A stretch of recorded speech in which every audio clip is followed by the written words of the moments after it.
The Dallas Cowboys lit up the offseason headlines when they pulled off a surprising trade for George Pickens, a move that raised eyebrows and turned heads across the league. Pairing Pickens with CeeDee Lamb instantly gives Dallas one of the most intriguing 1-2 punches in the NFC East. But let's not act like they're the only squad stacking talent. The Eagles still trot out the heavyweight duo of A.J. Brown and Devonte Smith, a combination that's been bruising secondaries for years. The Giants have something special brewing with Malik Neighbors, who's fresh off a monster rookie campaign, and don't sleep on Washington. They added Deebo Samuel to pair with Terry McLaurin, forming a sneaky, dangerous, high upside combo and an offense that's finally got a pulse. Bottom line, the NFC East might just be the best wide receiver division in football. And with all this firepower flying around, the conversations are heating up. Fans and analysts alike are asking, which duo reigns supreme? Who's the true wide receiver one of the East? Who's climbing and who's fading? So I decided to jump in and rank the NFC East wideouts heading into the 2025 season. Not just vibes and hot takes. We're talking full context, stats, film, storylines, and what it all means for the season ahead. You might not agree with every placement. That's fine. This is not a popularity contest. It's perspective backed by receipts. So stick around to the end. My number one pick. Yeah, it might just throw you. So we kick things off at the bottom of the list with Darius Sllayton, aka Big Play Sllayton. Though honestly, I almost left him off entirely. I'm not even gonna hold you. Not to be disrespectful, but let's be real. Sllayton isn't a true wide receiver 2 in today's NFL. He's been a solid soldier for the Giants, reliable in spurts, fast and capable of stretching the field. But if we're talking about top tier second options, he's not quite in the conversation, not even close. That said, his story with the Giants has been one of resilience. Drafted in the 5th round back in 2019, Slayton's carved out a respectable career. He's led New York in receiving yards in 4 of his first 6 seasons, a testament to his ability to stay relevant through quarterback chaos and offensive inconsistency. His career line so far, 259 catches, a little under 4,000 yards and 21 touchdowns, and an average of 15 yards per reception. That's respectable deep threat production. But 2024 was underwhelming. Just 39 receptions for 573 yards and 2 touchdowns over 16 games. The yards per catch was there at 14, but the volume wasn't. And part of that is because of Malik Neighbors, the rookie phenom who instantly became wide receiver 1, racking up just over 1,200 yards and 7 touchdowns. We'll get to him later. But the reality is Slayton's role shrank and his impact hit or miss. Now let's talk drops because they do matter. Sllayton posted a career worst 15.2% drop rate in 2024. That's brutal, terrible, and Giants fans haven't forgotten, especially that wide open would have been game winner against Washington a couple years ago. That play alone felt like a turning point in how the fans view him, not as a clutch piece, but as a liability when the lights get bright. And yet, the Giants brought him back on a 3-year, $36 million deal. You could hear the collective eye roll from the fan base, but the front office clearly sees something. Maybe it's faith in his chemistry with Russell Wilson, a quarterback who, if nothing else, throws a beautiful deep ball. We all know that. And Sllayton has always been a burner. If Russ can buy time and let it fly, there's a world where Sllayton reclaims some big play energy. Still, let's keep it honest. On most playoff caliber rosters, Cincinnati, Kansas City, Houston, Darius Sllayton is probably wide receiver 3 or wide receiver 4 at best. His route tree isn't elite, his hands inconsistent, and he's not a guy you build your passing game around.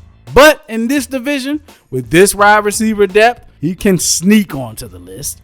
Slayton's value in 2025 will come down to 2 things: trust and timing. If Russ trusts him and the Giants scheme up more vertical shots, he could be a sneaky contributor. But if the drops continue and the inconsistency remains, that $36 million contract will start looking real loud.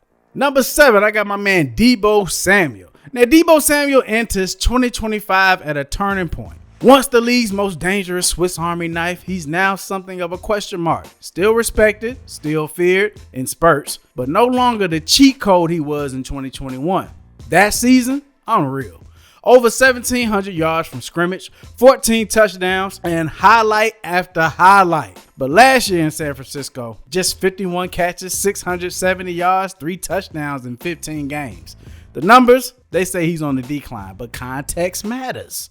Let's not act like the Niners offense was a beacon of consistency. Injuries, weird rotations, over-reliance on CMC, making the passing game feel more like an option rather than the central focal point at times. Deebo's role was reduced. His touches felt random. You could tell Kyle Shanahan was keeping him in bubble wrap. Now he gets a fresh start in DC, joining a young rebuilding Commander squad led by sophomore quarterbacks Jaden Daniels, with Dan Quinn at the helm and Cliff Kingsbury calling the plays. And while Terry McLaurin is the unquestioned wide receiver one of that offense, Deebo's being brought in to bring leadership, grit, and a little chaos after the catch. Because Washington didn't trade for him just to run decoy routes. They want that impact. They want that juice. The big question, which Deebo are we getting? He's still a yak nightmare, a yak monster. Give him the ball in space, and he'll bounce off of defenders like a pinball. But the burst is not quite the same. The injury history is real, and without Shanahan handcrafting every touch like a gourmet meal, we're going to see how much juice is actually left in the tank. The good news, Kingsbury is no stranger to gadget-heavy, fast-paced schemes, and the Commanders did bolster their O-line this offseason, which means more time for plays to develop and more chances for Deebo to do damage underneath and over the middle. Right now, Deebo, he isn't a wide receiver one. To be honest with you, I wouldn't even say that he's a guaranteed number 2, but what he is dangerous. Used correctly, he can still break games wide open. He can still be the guy that makes defensive coordinators flinch, and you have to account for him when he's on the field. And if he stays healthy, there's a very real chance he becomes Jaden Daniels' best friend, especially when the sophomore quarterback needs a quick bailout against the crazy pass rush he'll be facing this season. And hey, he gets to play the Eagles twice a year now. And if we get even a glimpse of the 2021 Deebo, the one who cooked Philly for 93 yards and 2 touchdowns, looking like a man possessed by the exorcist, then we might be cooking with gas again. Bottom line, Deebo's value lies in how he reinvents himself. This isn't about being the centerpiece anymore. It's about being the X factor. And if he can lean into that role, y'all better watch out. The George Pickens trade caught a lot of people off guard, and for good reason. You don't just ship off one of the league's most physically gifted receivers unless there's some static behind the scenes. And in Pittsburgh, there was plenty of it. Even with a quarterback carousel that looked more like a bingo night. I mean, everybody was playing quarterback for him. But Pickens still put up 59 catches, 900 yards, and 3 touchdowns. And some of those yards were absolutely filthy. Let's be clear. His raw talent, undeniable. Not even up for debate. He's got sideline awareness like he practices on a tightrope. His contested catchability is top tier. His hands, violent. You don't catch passes like Pickens, you snatch them. But all that talent comes with baggage, maturity questions, inconsistent effort, disappearing acts when things get rocky. And that's just his side. We haven't even talked about the noise swirling around him. But now, new chapter, new uniform, new city, and not just any city, Dallas, one of the biggest stages and markets in all of football.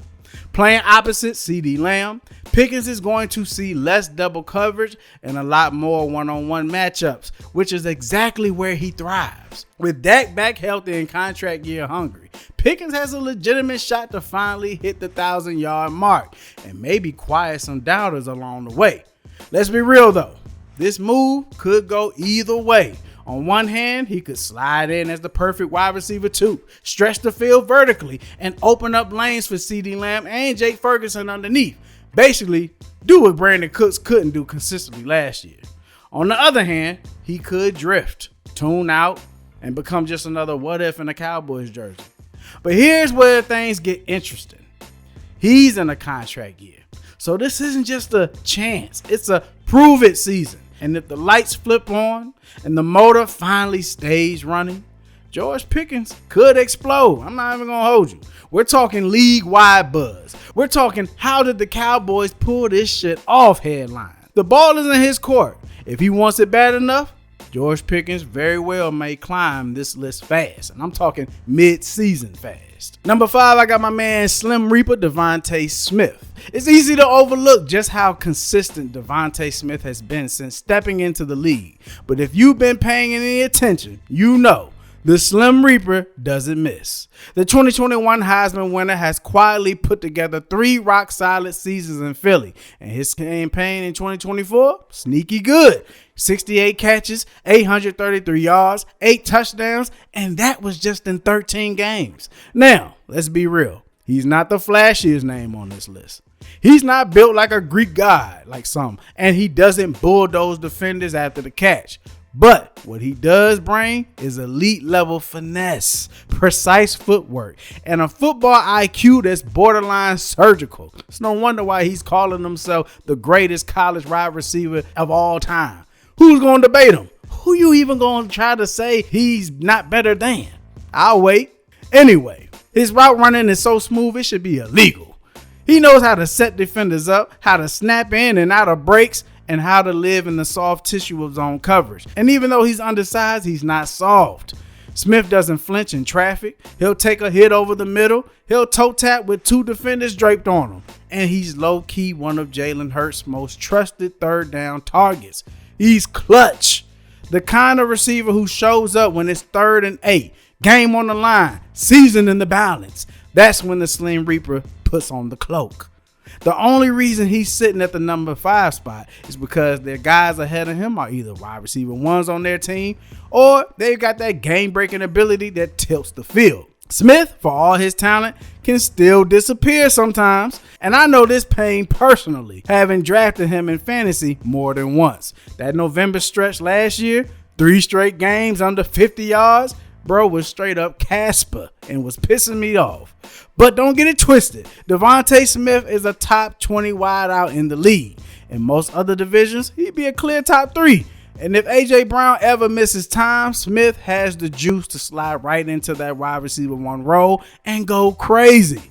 This man is a technician, a gamer, and a proven producer, and that's exactly why he rounds out this list. Number 4, Malik Neighbors. Rookie receivers don't usually hit the ground running in the NFL. Not unless they're different. Not unless they're special. Malik Neighbors, he wasn't your average rookie. Not even close.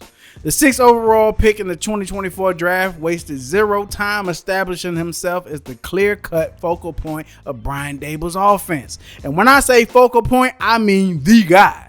In his debut season, Neighbors hauled in 109 catches for just over 1,200 yards and 7 touchdowns. Numbers that blew away even the most optimistic projections. And he did it on a Giants team where the quarterback situation resembled a live-action cartoon. At various points last season, New York rolled out Daniel Jones, Tommy DeVito, Drew Lock, and Tim Boyle. Yes, that's 4 quarterbacks, none of whom inspired much confidence. At one point, it felt like Ace Ventura was under center. And I swear there were fans in the stands trying to figure out if Tommy DeVito was related to Danny DeVito, Matilda's daddy. None of it fazed Neighbors, though. That's what made his rookie campaign so damn impressive. Amid all the chaos, Neighbors was the one constant. The one guy who showed up every week and delivered. He played with urgency, edge, and hunger. You could feel it. He wanted every route, every target, every big moment. Physically, he looks like the prototypical NFL receiver. Great size, long stride, built for Sundays. But it's the traits that separate him. Suddenness off the line, fearless ball tracking, the elite burst, and a mean streak after the catch.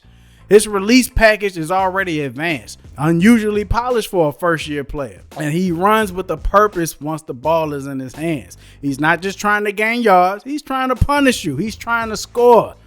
He's also trying to put the league on notice. Stevie Wonder can see this kid's a gamer, plain and simple. Now heading into year 2, the ceiling gets even higher. He's got a full offseason to build chemistry with Russell Wilson, Jackson Dart, or let's be real, whoever ends up behind the center in New York, because if history has taught us anything, it's that the quarterback who starts the season in blue ain't the one finishing it in December or January, if you feel where I'm going. It's almost tradition at this point. Now, if the Giants are smart, and that's a big if, they'd roll out Dart from day 1 and let him grow alongside Neighbors, or at least roll him out as early as you can. Because Malik isn't just a weapon, he's a cornerstone. He's the kind of player you build your next era around. A franchise wide receiver, one who elevates the room the moment he steps on the field. And honestly, if you drop Neighbors onto a team with a stable quarterback and a decent offensive line, we'd already be talking about him as a top 10 receiver in the league. Maybe even top 3 on this list. The only thing holding him back right now is his zip code. But don't be surprised if he flirts with 1,400 yards in 2025. With even marginal quarterback play, he's going to eat.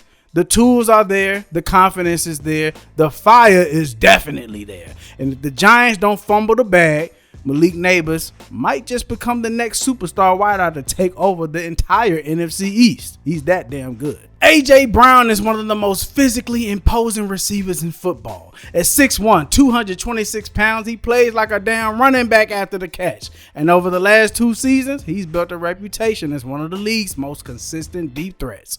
In 2024, he totaled 67 receptions for 1,079 yards and 7 tutties. Those numbers would be even higher if the Eagles weren't so committed to their RPO-heavy ground-first attack. But I mean, when you got Saquon in the backfield, who the hell is going to go against that logic?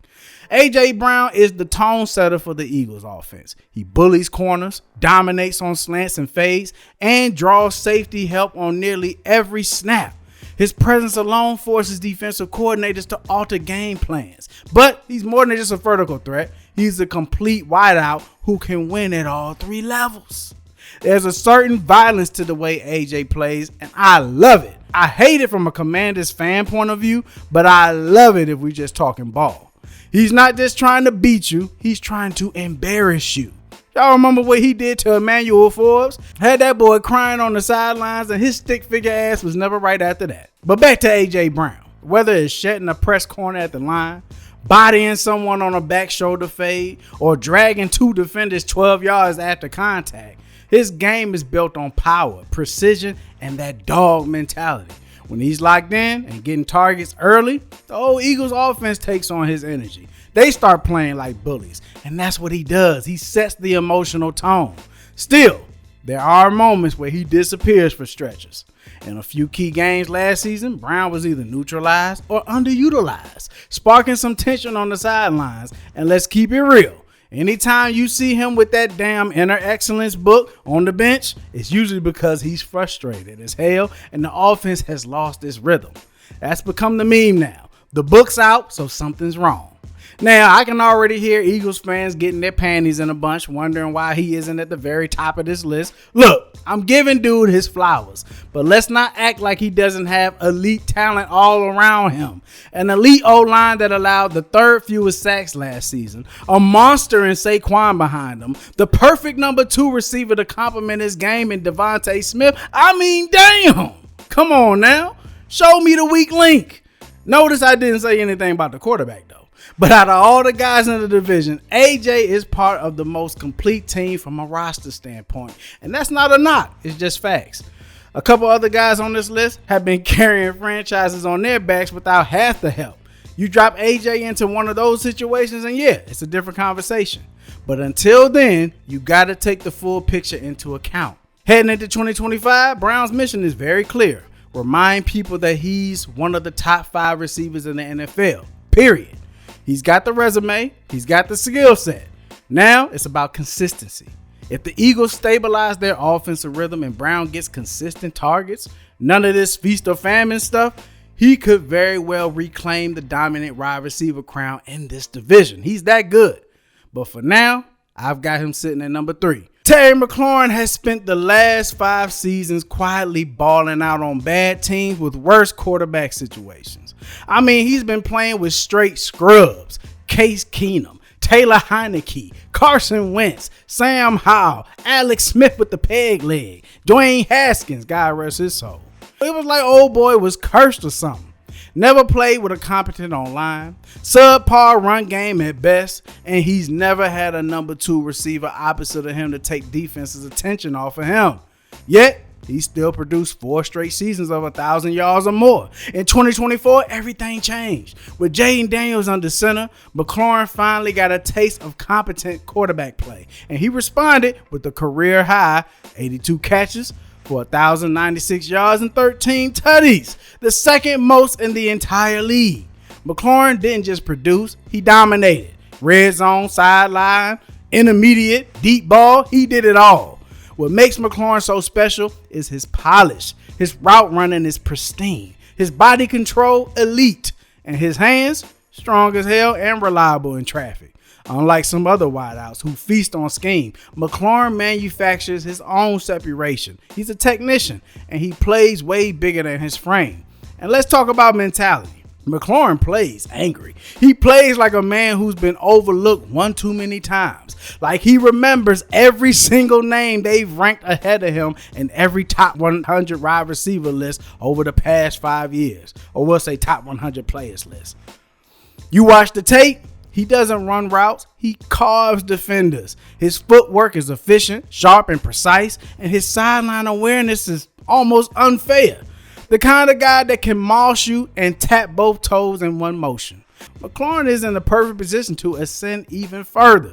He's earned his flowers, and the league is starting to take notice. They still not all the way on board with putting him in that elite class, but I believe this is the year he takes that step that will make it so people have no choice. Because let's be honest, if McLaurin had been in Cincinnati with Burrow or in Miami with McDaniel scheming him wide open every damn snap, the numbers would be disrespectful. We'd be talking about him in the same breath as guys like Jamar Chase and Tyreek Hill, but since he's been trapped in quarterback purgatory with the Commanders, his greatness has been under the radar. But it's never been in question for those who actually watch the damn games. If you're building a team and need a wideout who brings toughness, intelligence, and production every single week, Terry McLaurin is your guy. He's wide receiver one material, no question. And last season proved it. So, feel how you want to feel. We can debate it if you want. I don't care. Scary Terry has shown he doesn't need a super team. He doesn't need to read inner excellence books on the sidelines or none of that. All he needed was Jaden Daniels and some coaches who know what the hell they're doing. And now he's got that. So I got him at 2. You want to argue? Cool. But watch the film. The guy's been elite. You just wasn't paying attention. And last but not least, I got my number 1 receiver, Jahan Dotson. This guy got traded to the Eagles, scored in the Super Bowl, and played like... Nigga, I'm playing. I'm lying, and I'm flying. No, at number 1, I got my guy, CeeDee Lamb. What more can be said about CD? Even in a shortened season due to injury, he still finished with 101 receptions, nearly 1,200 yards, and 6 touchdowns, proving once again that he's one of the most complete and dangerous wide receivers in the NFL. Lamb plays every position on the field, outside, in the slot, motion, pre-snap. He's a Swiss Army knife. I've even seen him line up in the backfield at times. His route running has reached elite levels, and his yards after catch ability makes him a threat to score on any given play. With Dak Prescott back healthy and George Pickens now drawing coverage away, Lamb could very well be on pace for a career year. Another one. Similar to Scary Terry, we could argue that Lamb has never had a true number 2 alongside him. Brandon Cooks, Michael Gallup, no. So right there demonstrates how much of a problem Lamb is at the position. But what really separates Lamb is his football IQ and competitive edge. He's improved every season, showing that he puts in the work. He's vocal. He wants the ball in big moments, and he wins one-on-one matchups with consistency. I like that in the number 1 receiver. I love it, in fact. If you ask me, there's no debate. CeeDee Lamb is the top wide receiver in the NFC East heading into 2025. And if he stays healthy, don't be shocked if he finishes top 3 league-wide in yards and catches. Let's keep it all the way real for a second. CeeDee's production has never been a byproduct of system or circumstance. It's been him. He's not living off wide open scheme plays or busted coverages. He's creating separation on his own, taking hits across the middle and still finishing drives. He's the kind of receiver who gets his numbers even when the defense is designed to stop him. And that's rare. People love to throw around the word elite too casually these days. But with Lamb, it's not a debate. It's a resume. The man has put together 3 straight seasons of 90-plus catches and 1,000 yards, and we're talking about a guy who's just now entering his prime. Physically, he's stronger. Mentally, he's sharper. You watch how he sets up defenders mid-route. There's a patience and a calmness that comes with knowing you already won the rep before the ball's even in the air. And look, the Cowboys front office finally realized what time it is. That's why they had no choice but to pay him a king's ransom and give him that face of the franchise type money. And he showed last year why he deserves every penny. There's no identity on that Dallas offense without number 88. You can change coordinators, switch up personnel, bring in a new running back. It don't matter. This is CD's offense now. Bottom line, he's not just a stat monster. He's the tone setter. He gives the Cowboys swagger, explosiveness, and stability. When's the last time we've seen a player get a celebration banned in the NFL? Dude was picking up so many first downs and big plays that the league thought that he was really about that slime life. Slat. That wide receiver one energy, oh yeah, he's got it. And in a division loaded with wide receiver talent, Lamb currently sits atop the throne. So there it is, my full ranking and breakdown of the NFC East wide receivers heading into the 2025 season. From rising stars like Malik Neighbors and George Pickens to established alpha dogs like CeeDee Lamb, Terry McLaurin, and A.J. Brown. The talent pool is deep and the competition is fierce. Let me know in the comments, or better yet, drop your list so we can debate it. You know us NFC East fans, we are some of the most passionate in all of NFL, so let's represent. As always, thank you for watching to the end. If you appreciated this in-depth, no-fluff breakdown, smash that like button and hit that subscribe button so you too stay deep in the field. My name is Vinny, I'm known by many, and this is Deep in the Field, where you know we keeps it realer than real. I'm going to get at y'all real soon. Peace!